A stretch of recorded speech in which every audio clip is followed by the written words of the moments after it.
ஹரே கிருஷ்ணா. தெய்வத்திரு ராச பக்திவேதாந்த சுவாமி ஸ்ரீல பிரபுபாதர் விரிவான பொருளுரைகளுடன் அருளிய ஸ்ரீமத் பாகவதம் காண்டம் 3 பகுதி 1 பராமரிப்பு அத்தியாயம் 9 பிரம்மதேவரின் பிரார்த்தனைகள் பதம் 30. பூயஸ்துவம் தப ஆதிஷ்ட வித்யாம் சைவமத் ஆஸ்ரயாம் தாப்யாம் அந்தர்ஹிருதி பிரம்மன் லோகான் தக்ஷசி அபாவிருதான். மொழிபெயர்ப்பு. பிரம்மனே, எனது தயவினை பெறுவதற்காக எப்பொழுதும் தவத்திலும் தியானத்திலும் இருந்து ஞானத்திற்குரிய விதிகளை பின்பற்றுவீராக.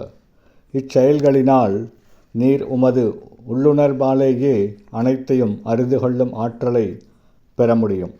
பொருளுரை. தனக்கு ஒப்படைக்கப்பட்ட ஒரு பொறுப்புள்ள வேலையை நிறைவேற்றுவதில் ஈடுபடும் குறிப்பிட்ட ஒருவனுக்கு பகவான் அருளும் கருணை என்பது கற்பனை கிட்டாததாகும். ஆயினும் அவரது கருணையினை தவத்திலும் பக்தி தொண்டினை நிறைவேற்றுவதற்கான கடுமையான முயற்சியின் மூலமும் நாம் அடைய முடியும்.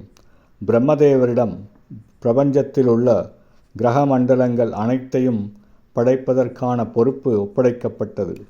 தியானத்தின் மூலமே உலகங்கள் எவ்வாறு அமைக்கப்பட வேண்டும் என்பதை எளிதில் அவர் புரிந்து கொள்ள முடியும் என்று பகவான் அறிவுறுத்துகிறார்.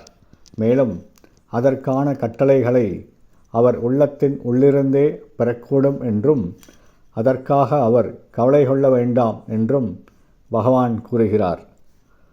பகவத்கீதையும் பகவான் புத்தியோக முறைகளை உள்ளத்தின் உள்ளிருந்து நேரடியாக அருள்வார் என்று உறுதி செய்கிறது.